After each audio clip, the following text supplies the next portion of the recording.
हाँ जी सर, चलो पूरा निधि कंपनी का रिविजन करेंगे। निधि कंपनी जो होती है उनको दो चीजें लगती है, एक तो सेक्शन 406 और दूसरा निधि रूल। जब निधि कंपनी की बात करो तो यही दो चीजें देखनी है। सर अभी निधि कंपनी जो होता है ना, वो एक पब्लिक लिमिटेड कंपनी होता है। तो अगर एक पब्लिक लिमिटेड कंपनी होता है तो उसको पूरा कंपनीज एक्ट का प्रोविजन एप्लीकेबल हो जाता है। जो भी कंपनीज एक्ट के प्रोविजन पब्लिक लिमिटेड कंपनी को लगते हैं वो निधि कंपनी को भी लग जाते हैं। पर अगर सेंट्रल गवर्नमेंट चाहे ना, तो निधि को कोई एक्सेप्शन मॉडिफिकेशन इस तरह की चीजें दे सकता है, मतलब निधि को माफी वगैरह दे सकता है। पर उसके लिए सेंट्रल गवर्नमेंट को नोटिफाई करना पड़ेगा, कोई नोटिफिकेशन बनाना पड़ेगा। पर सेंट्रल गवर्नमेंट नोटिफिकेशन बनाने के पहले ना, तुम खुद से नोटिफिकेशन बना के मत डाल देना। नोटिफिकेशन बना के डालने के पहले तुमको एक बार उसको हाउस ऑफ पार्लियामेंट में रखना पड़ेगा। कितने दिन के लिए रखोगे आप? टोटल 30 डेज के लिए रखोगे जब हाउस ऑफ पार्लियामेंट सेशन में। पर अगर सेशन हाउस ऑफ पार्लियामेंट ने अगर डिसअप्रूव कर दिया तो तुम उसको नोटिफाई नहीं कर सकते। और जब ये 30 डेज का आप टाइम गिनोगे ना, तो आप उसमें जब भी आपका पार्लियामेंट लगातार 4 दिन के लिए सेशन में नहीं था तो वो पीरियड को मत गिनना। और उसके बाद आप क्या करोगे? आप इसको हाउस ऑफ पार्लियामेंट में रखने के बाद अगर उन्होंने अप्रूव कर दिया तो उसको नोटिफाई कर दोगे, या 30 डेज ऑफ सेशन तक भी उन्होंने उसको कंसिडर नहीं किया तो भी आप नोटिफाई कर दोगे। पर अगर उन्होंने रिजेक्ट कर दिया तो नोटिफाई नहीं करोगे। बिल्कुल भी इंपॉर्टेंट नहीं है सर। पॉइंट ये है कि सेंट्रल गवर्नमेंट को इन्होंने पावर दिया कि तुम नोटिफिकेशन के थ्रू निधि कंपनी को एक्सेप्शन दे सकते हो। अब सर निधि कंपनी के लिए एप्लीकेबल है निधि रूल्स 2014, जो अमेंड हुआ है, निधि अमेंडमेंट रूल्स 2022 के थ्रू, जो 19 अप्रैल 2022 से अमेंड हुआ है। अब मेरी बात सुनना, निधि कंपनी का काम क्या होता है? निधि कंपनी का दो काम होता है। एक तो तुम्हारे अंदर हैबिट ऑफ सेविंग्स को कल्टीवेट करना, और दूसरा डिपॉजिट लेना और सामने मेंबर को लेंड करना। डिपॉजिट लेना और सामने मेंबर को लेंड करना, ये किसका काम है? निधि कंपनी का काम है। अब मेरी बात सुनो, एप्लीकेबिलिटी किसको एप्लीकेबल है सर? ये सारे निधि कंपनीज को एप्लीकेबल है जो कंपनीज एक्ट में बने या पहले बने। सर निधि का दो काम है, सेविंग्स का कल्टीवेट करना हैबिट, और उनसे फिर डिपॉजिट लेना और सामने लोन देना। ये निधि कंपनी का काम है। This is the only objective of Nidhi company. अब सर उसमें कुछ रेलेवेंट डेफिनेशन है, उसमें इंपॉर्टेंट एक ही डेफिनेशन है सर, नेट ओन फंड। उसके अलावा कोई भी डेफिनेशन आपको नहीं पढ़ना है। नेट ओन फंड मतलब क्या? तुम्हारा चार चीज होते हैं, paid up share capital, paid up equity share capital, plus free reserves, less accumulated losses, less intangible asset. Sir ये चार चीजें होती है, paid up equity share capital plus free reserve plus minus accumulated losses minus intangible asset. ये करके आप net own fund निकालते हो, और नेट ओन फंड बहुत इंपॉर्टेंट है। उसके बाद सर इनकॉर्पोरेशन की बात करते हैं।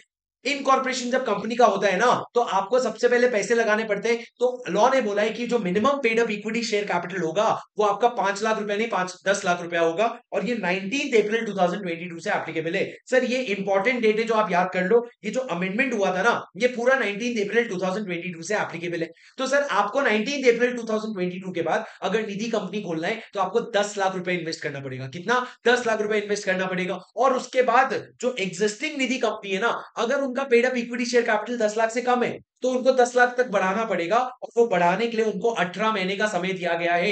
कितना? 18 मंथ्स का समय दिया गया है। सर जो भी एग्जिस्टिंग निधि कंपनी को है ना, नया रूल अप्लाई होगा, उसको 18 महीने के अंदर कंप्लाई करना पड़ेगा। उसके अलावा सर निधि कंपनी बिल्कुल भी प्रेफरेंस शेयर इशू नहीं कर सकती। और निधि कंपनी जो है ना, वो अपने नाम के आगे निधि लिमिटेड वर्ड यूज करेगी। ये बेसिक है, कोई बड़ी बात नहीं है। निधि अपने नाम के आगे निधि लिमिटेड वर्ड यूज करेगी। अब सर रूल नंबर 5 ये इंपॉर्टेंट है, जिसमें लोगों को बहुत कंफ्यूजन हो रहा है। रूल नंबर 5 पहले जैसा था वैसे ही है। अब उसमें बस इन्होंने रूल नंबर 5 में लास्ट में कुछ ऐड कर दिया है। तो पहले कैसा था सर, वो ऊपर ऊपर से बता देता हूं। जैसे ही आप एक कंपनी इंकॉर्पोरेट करते हो ना, from the incorporation till the close of financial year, जब तक आपका फाइनेंशियल ईयर क्लोज नहीं होता तब तक आपको चार कंडीशन मीट कर लेने पड़ेंगे। आपका नेट, आपके जो मेंबर्स हैं वो 200 से ज्यादा होने चाहिए। दूसरा, आपका नेट ओन फंड 10 लाख का होना चाहिए। सर रूल 5 में अभी भी 10 लाख रुपए लिखा है, ये 20 लाख नहीं है। यहाँ पे 10 लाख अभी भी लिखा है। ये अमेंडमेंट के पहले का सीन है सर। नोट्स पूरा अमेंडेड है, लेक्चर पूरा अमेंडेड है। मेरी बात सुनो सर, चार कंडीशन आपको मीट करने थे। पहला क्या? आपका टोटल नंबर ऑफ मेंबर 200 होने चाहिए, नेट ओन फंड 10 लाख से ज्यादा होना चाहिए, और तीसरा, अनएनकम्बर्ड टर्म डिपॉजिट में आपने ऑलरेडी 10% डाल दिया है, और आपका net own fund is to deposit का रेशियो 1:20 होगा। ये चार कंडीशन है।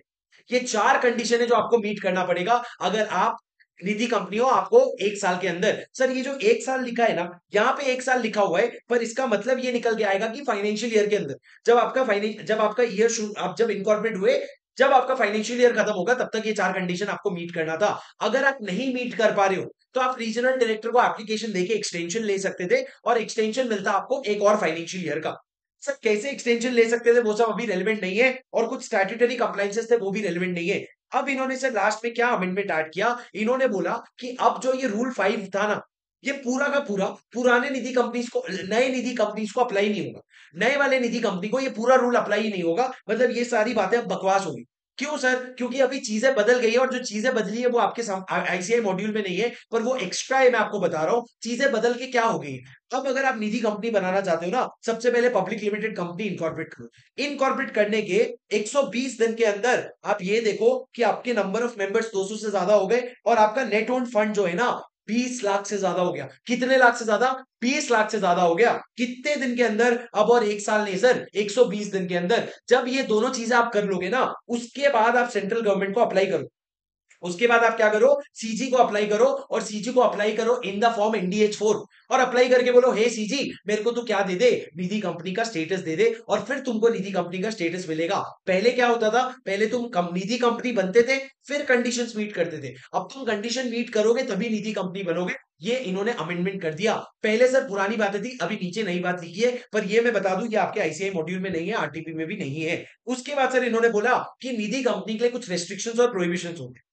सर प्रोहिबिशन क्या था? पहले प्रोहिबिशन ये था कि आप कोई बिजनेस नहीं कर सकते, चिट फंड का, हायर परचेज का, लीजिंग का, इंश्योरेंस का, या कोई भी ऐसा बिजनेस नहीं कर सकते, या कोई भी ऐसा बिजनेस नहीं कर सकते other than borrowing and lending on its own name. खुद के नाम पे पैसा लेना और खुद के नाम पे ले देना, इसके अलावा तुम कोई भी बिजनेस नहीं कर सकते थे।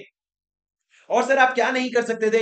ये प्रोहिबिशन है, ये दोनों लिस्ट प्रोहिबिशन गए, और जो ये ग्रीन में मैंने डाला है वो ऐड किया है मैंने। दूसरा, आप जो है ना प्रेफरेंस शेयर्स और डिबेंचर्स और अदर डेट इंस्ट्रूमेंट जो है वो इशू नहीं कर सकते। उसके अलावा आप करंट अकाउंट नहीं खोल सकते अपने मेंबर का, सेविंग अकाउंट खोल सकते हो, करंट अकाउंट नहीं खोल सकते। उसके अलावा सर इन्होंने ये अमेंडमेंट करके बोला कि आज के बाद निधि कंपनी कभी भी किसी भी बॉडी कॉर्पोरेट में के सिक्योरिटीज पे इन्वेस्टमेंट नहीं करे।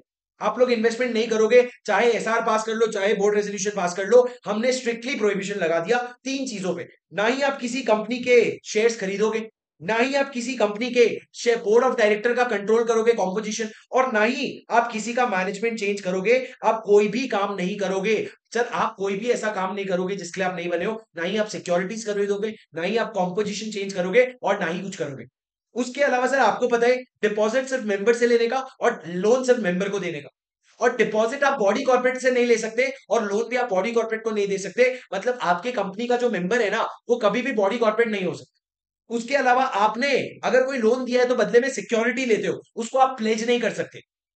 आप किसी भी तरह का पार्टनरशिप अग्रीमेंट में एंटर नहीं कर सकते, और आप अपने मेंबर से डिपॉजिट लेने के लिए एडवर्टाइजमेंट नहीं कर सकते।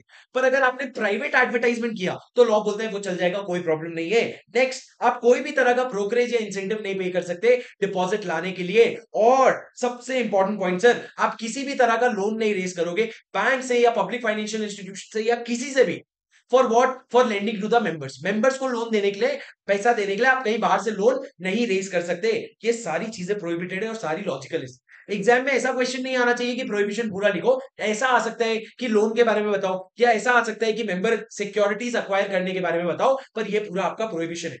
सर पहले ये जो पॉइंट हुआ करता था ना कि परचेज नहीं कर सकते सिक्योरिटीज, वो इसी टेबल के नीचे रेस्ट्रिक्शन में लिखा हुआ करता था। वो रेस्ट्रिक्शन काट दो। पहले लॉ कहता था कि आप ना सिक्योरिटीज अक्वायर कर सकते हो, लेकिन आपको एसआर पास करना पड़ेगा। अब लॉ कहता है कर ही नहीं सकता भाई, छोड़ना, मुद्दा खत्म, कर ही नहीं सकता। सर नेक्स्ट इंपॉर्टेंट पॉइंट, क्या तुम लॉकर फैसिलिटी प्रोवाइड कर सकते हो? बिल्कुल प्रोवाइड कर सकते हो, लेकिन कभी भी आपके ग्रॉस इनकम के 20% से ज्यादा आपका रेंटल इनकम लॉकर से नहीं होना चाहिए। मतलब बहुत ज्यादा आप लॉकर पे डिपेंडेंट नहीं होने चाहिए। साल में कभी भी ग्रॉस इनकम के 20% से ज्यादा रेंटल इनकम लॉकर से नहीं होना चाहिए। उसके बाद सर शेयर कैपिटल और अलॉटमेंट की बात करें तो एक शेयर जो है आपका कम से कम 10 रुपए का होगा। नॉमिनल वैल्यू 10 रुपए से कम नहीं हो सकता। बाकी कंपनी में 1 रुपए का होता है नॉमिनल वैल्यू। दूसरा, आप अगर अपने कंपनी में किसी को मेंबर बना रहे हो, और वो मेंबर अगर आपके कंपनी में डिपॉजिट कर रहे हैं ना, तो डिपॉजिट होल्डर को मिनिमम कितना शेयर पकड़ना पड़ेगा आपके कंपनी का पता है? एटलीस्ट 10 शेयर्स, और शेयर इक्विवेलेंट टू 100 रुपीज। या तो 10 शेयर ले लो, या उतने शेयर ले लो जो 100 रुपए में आते हैं, पर इतना तो पैसा लगाना पड़ेगा। पर अगर आप डिपॉजिट नहीं कर रहे हो, आप सिर्फ सेविंग्स अकाउंट खुलवा रहे हो, सर क्या आप करंट अकाउंट खुलवा सकते हो? नहीं। पर अगर सेविंग अकाउंट खुलवा रहे हो या रिकरिंग डिपॉजिट अकाउंट खुलवा रहे हो ना, तो तुम सिर्फ एक भी शेयर होल्ड करोगे तो काम हो जाएगा। 10 शेयर या 100 रुपए की बात ही नहीं है, एक शेयर होल्ड करोगे तो काम हो जाएगा। मतलब डिपॉजिट होल्डर हो तो थोड़ा बड़ा इन्वेस्ट करो, सेविंग्स हो तो छोटा इन्वेस्ट करो। मेंबरशिप की बात करते हैं सर। मेंबरशिप में क्या लिखा है कि मेंबर कोई भी इंसान हो सकता है, पर बॉडी कॉर्पोरेट या ट्रस्ट कभी भी मेंबर नहीं हो सकता। आपका मेंबर कभी भी 200 से कम नहीं हो सकता, 200 या उसके बराबर होना चाहिए, और माइनर मेंबर नहीं हो सकता। पर अगर माइनर को मेंबर बनना है ना, या माइनर को अगर डिपॉजिट देना है ना, तो वो अपने लीगल गार्डियन के नाम पे दे सकता है, और वो लीगल गार्डियन जो है वो मेंबर होना चाहिए। लीगल गार्डियन मेंबर होना चाहिए और आप अपने लीगल गार्डियन के नाम पे दे सकते हो। उसके बाद सर मैंने क्या कहा, एक और अमेंडमेंट आया है। सर मेंबर्स क्या करते थे, डिपॉजिट होल्डर क्या करते थे, पहले मेंबर बन जाते थे और बाद में कंपनी को डिपॉजिट देके फिर मेंबर अपना शेयर बेच देते थे। तो लॉ ने बोला कि अगर आप डिपॉजिट होल्डर हो या अगर आप पैसा लोन ले रखे हो, तो दोनों केस में जब तक आपका डिपॉजिट का पीरियड चल रहा है या जब तक आपका लोन का पीरियड चल रहा है, आप अपने 50% से ज्यादा शेयर ट्रांसफर नहीं कर सकते। आप कितना शेयर ट्रांसफर कर सकते हो सर, मैक्सिमम 51%। जब लोन खत्म हो गया या डिपॉजिट आपका एक्सपायर हो गया, उसके बाद आप पूरा कर दो, पर जब चल रहा है तो 50% से ज्यादा नहीं कर सकते। पर अपने मिनिमम नंबर ऑफ शेयर्स का ध्यान रखना। मिनिमम नंबर ऑफ शेयर्स क्या था सर, डिपॉजिट में एटलीस्ट 10 शेयर और ₹100 तक का शेयर, उसका ध्यान रखना। पर उसके अलावा 50% से ज्यादा शेयर नहीं बेच सकते। अब सर अमेंडमेंट यहां पे आया है कि नेट ओन फंड कितना होना चाहिए एक निधि का। तो लॉ ने बोला हर निधि कंपनी का ना नेट ओन फंड 20 लाख या हायर अमाउंट जो प्रेस्क्राइब करे वो होना चाहिए। इन्होंने प्रेस्क्राइब किया सर 20 लाख रुपए। तो अब नेट ओन फंड क्या हो गया, एक्चुअली यहाँ पे और हायर अमाउंट काट दो, इन्होंने हायर अमाउंट स्पेसिफाई कर दिया 20 लाख रुपया। तो अब आपका नेट ओन फंड 20 लाख रुपया होना चाहिए। तो सर जो एग्जिस्टिंग निधि कंपनी है उनको 18 महीने का टाइम दिया, 18 महीने में तुम कंप्लाई कर लो, तो तुम्हारा इतना नेट ओन फंड होना चाहिए। सर अब ब्रांचेस का इंपॉर्टेंट कॉन्सेप्ट है। ब्रांचेस आपके आईसीआई मॉड्यूल में नहीं है, पर केस स्टडी में इस पे क्वेश्चन आया। सर क्या निधि कंपनी ब्रांच खोल सकती है? अगर तुम एक भी ब्रांच खोलना चाहते हो ना, तो सबसे पहले ये बता, पिछले तीन फाइनेंशियल ईयर में कंटिन्यूस तेरा नेट पैट होना चाहिए। नेट पैट मतलब क्या, नेट प्रॉफिट आफ्टर टैक्स, मतलब पिछले 3 साल से तू प्रॉफिटेबल है तो ही ब्रांच खोलने की बात करना। तो अगर तू ब्रांच खोलना चाहता है ना, और अगर तू अपने डिस्ट्रिक्ट के बाहर जा रहा है या अपने डिस्ट्रिक्ट में 3 से ज्यादा ब्रांच खोल रहे हैं, अपने या तो डिस्ट्रिक्ट के बाहर जा रहा है या डिस्ट्रिक्ट में 3 से ज्यादा ब्रांच खोल रहे हैं, तो तेरे को रीजनल डायरेक्टर का प्रायर अप्रूवल लगेगा। और एक बार जब आपने ब्रांच खोल लिया ना, तो 30 डेज के अंदर आरओसी को बताना पड़ेगा। जैसे ही आपने ब्रांच खोल लिया, 30 डेज के अंदर आरओसी को बताना पड़ेगा। सर इंपॉर्टेंट है, अगर आप एक ब्रांच खोल रहे हो तो आपका नेट प्रॉफिट आफ्टर टैक्स होना चाहिए पिछले साल में, 3 साल में। आरडी का अप्रूवल लगेगा क्या? बताइए, डिस्ट्रिक्ट के अंदर हो कि डिस्ट्रिक्ट के बाहर जा रहे हो? डिस्ट्रिक्ट के बाहर जा रहे हो तो आरडी का अप्रूवल लगेगा, या फिर डिस्ट्रिक्ट के अंदर भी हो पर 3 से ज्यादा ब्रांच अगर खोल रहे हो ना, तो आपको आरडी का अप्रूवल लगेगा। और आरडी के अप्रूवल के बाद जब ब्रांच खुल जाए तो 30 डेज के अंदर इंटीमेट कर देना। इस पे सर एक क्वेश्चन नंबर 40 है केस स्टडी का, वो जरूर कर लेना। सर क्या डिपॉजिट एक्सेप्ट कर सकती है निधि? बिल्कुल डिपॉजिट एक्सेप्ट कर सकती है, पर net own fund is to deposit का रेशियो 1:20 होना चाहिए। मतलब क्या, आप जितना पैसा लगा रखे हो उससे 20 गुना तक डिपॉजिट ले सकते हो, उससे ज्यादा डिपॉजिट नहीं ले सकते। उसके बाद सर अपन बात करें डिपॉजिट्स की, तो डिपॉजिट्स की बात क्या है सर, या तो आप फिक्स डिपॉजिट कर सकते हो या रिकरिंग डिपॉजिट कर सकते हो। फिक्स डिपॉजिट अगर करा तो उसका टेन्योर क्या होगा, मिनिमम 6 महीना, मैक्सिमम 60 मंथ। पर अगर रिकरिंग डिपॉजिट किया तो मिनिमम 12 महीना तो चाहिए और मैक्सिमम 60 मंथ, मतलब 5 साल से ज्यादा का डिपॉजिट नहीं हो सकता। अब सर इंटरेस्ट कितना दोगे आप एफडी या आरडी में? सुनना, कोई भी और एनपीएफसी को जितना maximum rate of interest allowed है ना, उतना ही तुम भी रेट दे सकते हो, उससे ज्यादा नहीं दे सकते। कोई भी और एनबीएफसी को जितना मैक्सिमम रेट अलाउड है उतना ही तुम मैक्सिमम दे सकते हो। पर सर सुनो, अगर तुमने रिकरिंग डिपॉजिट लिया है पर उसके सामने अगर तुमने कोई लोन भी दिया है, अगर तुमने रिकरिंग डिपॉजिट लिया है और सामने कोई लोन भी दिया है, तो डिपॉजिट का मैक्सिमम पीरियड जो है ना, वो लोन के रीपेमेंट से मैच होना चाहिए। सर ये बहुत डिटेल में अपने को क्लास में समझना पड़ता है, अभी जाने दो। उसके बाद मैंने क्या कहा सर, अगर आप सेविंग्स अकाउंट खुलवा रखे हो तो सेविंग्स अकाउंट में मैक्सिमम बैलेंस जो इंटरेस्ट मिल सकता है वो 1 लाख होगा। मतलब सेविंग्स अकाउंट में मैं 5 लाख रुपए भी लग सकता हूँ, पर मेरे को सिर्फ 1 लाख पे इंटरेस्ट मिलेगा। सवाल ये सर, सेविंग अकाउंट में इंटरेस्ट कितना मिलेगा? अरे जितना नेशनलाइज्ड बैंक अलाउ करते हैं ना, उस पे 2% जोड़ के मिलेगा बस। मतलब तुम कितना इंटरेस्ट दे सकते हो? अगर एसबीआई 2% देता है सेविंग में, तो तुम मैक्सिमम 4% दे सकते हो, उससे ज्यादा नहीं दे सकते, और वो भी 1 लाख रुपए पे। ये सेविंग की बात हो गई। उसके बाद सर क्या आरडी या एफडी प्री मेच्योर क्लोजर हो सकता है? सुनो, शुरू के 3 महीने में तो सोचना भी मत। 3 महीने में तो तुम्हारा क्लोजर ही नहीं होगा, प्रिंसिपल भी वापस नहीं मिलेगा। पर अगर 3 महीने से लेकर के 6 महीने के बीच में फोरक्लोजर करवा रहे हो, तो तुमको प्रिंसिपल तो मिलेगा पर जीरो इंटरेस्ट मिलेगा। 3 महीने के बाद और 6 महीने के पहले इंटरेस्ट जीरो होता है। और अगर 6 महीने के बाद फोरक्लोजर करा रहे हो ना, तो आपको 2% की पेनल्टी लगेगी। मतलब जितना इंटरेस्ट आपका बनता था उतने पीरियड के लिए, उसमें 2% काट के आपको क्या दिया जाएगा, आपको पैसा दिया जाएगा। तो सर लॉ ने क्या कहा, द निधि विल नॉट पे विद इन 3 मंथ। 3 महीने के अंदर तो रीपे ही नहीं हुआ, 3 महीने के बाद कोई भी इंटरेस्ट नहीं मिलेगा 6 महीने तक। और 6 महीने के बाद अगर आप एक्सपायरी कर रहे हो तो 2% आपका डिडक्ट कर लिया जाएगा, 2% इंटरेस्ट रिड्यूस कर दिया जाएगा from the amount which would have been ordinarily paid if the deposit had run for such period. मतलब जितने समय के लिए डिपॉजिट रखा था उसका इंटरेस्ट रेट बताओ, उसमें 2% पेनल्टी का काट के आपको वापस करेंगे। पर अगर किसी इंसान का डेथ हो गया है ना, तो डेथ के केस में 2% का पेनल्टी नहीं काटेंगे। डेथ के केस में 2% का पेनल्टी नहीं काटेंगे। क्या आपको मेरी बात समझ आ रही है? डेथ के केस में जो है 2% का पेनल्टी नहीं काटेंगे। सर क्या आपको मेरी बात समझ आ रही है? हाँ सर।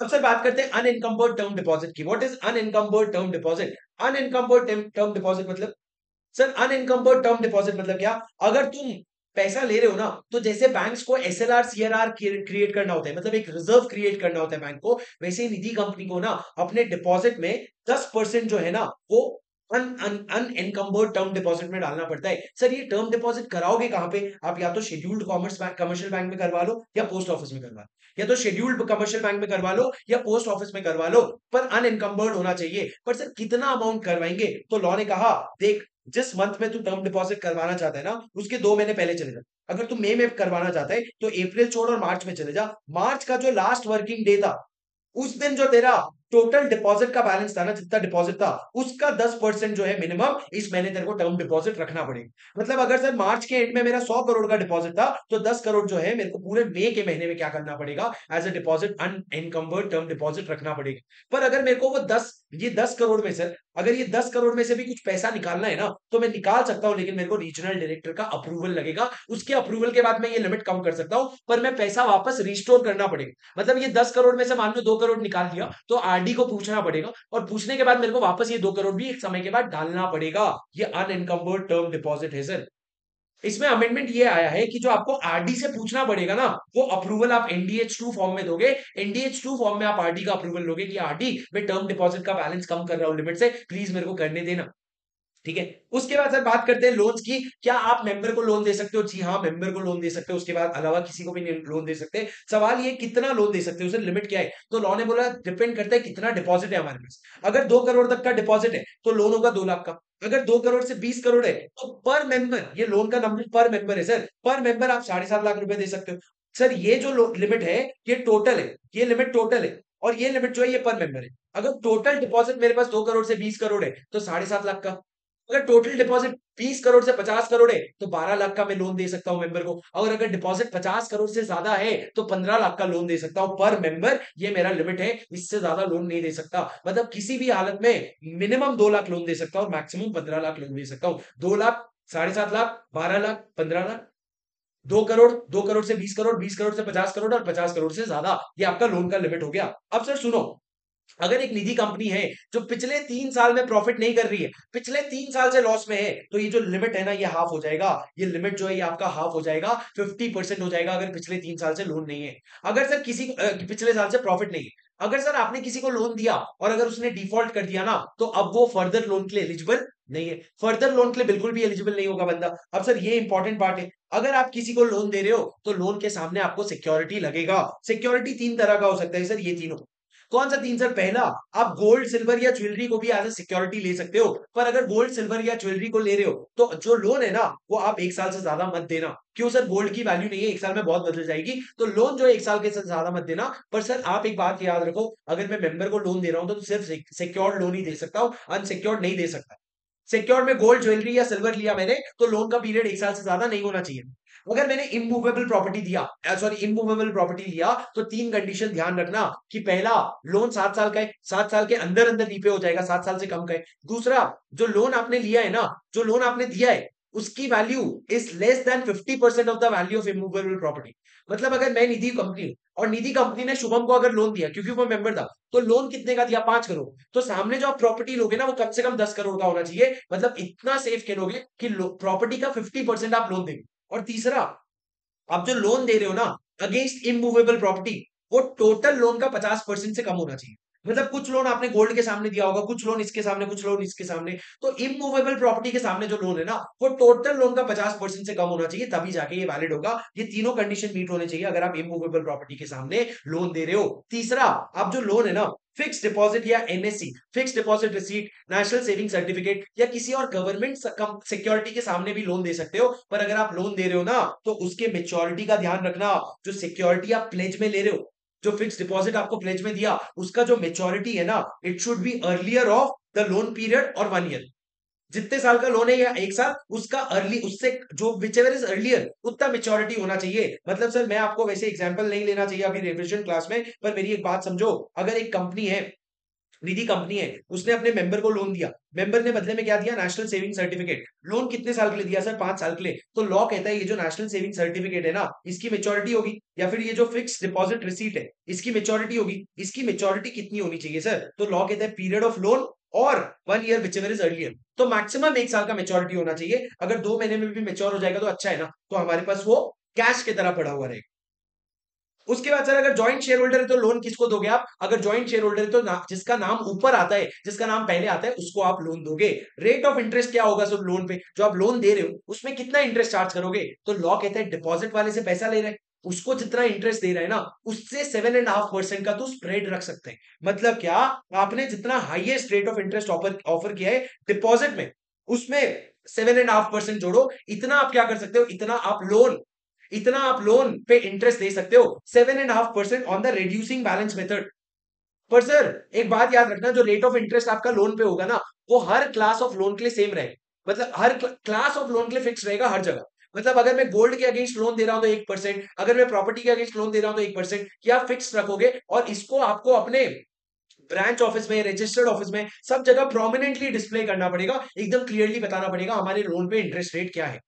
सर क्या आपकी कंपनी में डायरेक्टर हो सकते हैं? बिल्कुल, आप पब्लिक लिमिटेड कंपनी है तो मिनिमम 3 डायरेक्टर होंगे। डायरेक्टर जो होंगे ना, ये याद रखना, ये यूनिक पॉइंट है, मेंबर होंगे आपकी कंपनी के। अगर मेंबर होंगे तभी डायरेक्टर बन सकते हैं, वरना नहीं बन सकते। सर निधि कंपनी में आपको याद है सेक्शन 160 में डिपॉजिट जो है, इसीलिए 10,000 रुपया कर दिया है इन्होंने। सर डायरेक्टर का टर्म क्या है? वहां पे टर्म नहीं लिखा था, यहाँ पे टर्म लिखा है कि डायरेक्टर जो है एक साथ 10 साल के लिए होल्ड कर सकता है ऑफिस। पर सर रीअपॉइंट नहीं हो सकता। वो ना, जिस समय उसका टेन्योर खत्म हुआ उसके बाद 2 साल का कूलिंग पीरियड लेगा, फिर रीअपॉइंट हो। मतलब सर कूलिंग पीरियड यहाँ पे कितना हो गया? 2 साल का। टर्म कितना हो गया? 10 साल का।